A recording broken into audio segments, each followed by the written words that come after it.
আপনারা সবাই কেমন আছেন? এই গরমে বিশাল গরম পড়েছে। আর এই গরমে এই ফলটা খেতে খুব সুন্দর, খুব মিষ্টি। আপনারা খেয়েছেন কে কে আমাকে কমেন্ট করে বলবেন। এটা কি ফল বলো তো? তালের শাঁস। এটা কাঁচা অবস্থার ভেতরের অংশটা আমরা খাই, আর যখন পেকে যায় সেই তাল দিয়ে কত রকমের জিনিস তৈরি হয়, পিঠা তৈরি করা যায়। এগুলো আপনারা খেয়েছেন তো মনে হয়। এই গরমে এগুলো এখনই পাওয়া যায়, এরপর শক্ত হয়ে যাবে, খেতে আর ভালো লাগবে না।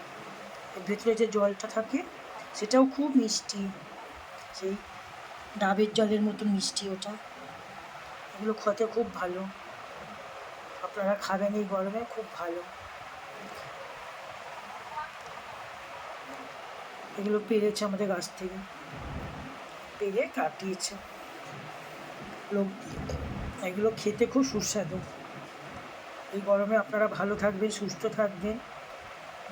আমার ভিডিওগুলো আপনারা ভালো করে দেখবেন। আর কি বলবো, আর কিছু বলার নেই। সবাইকে নমস্কার।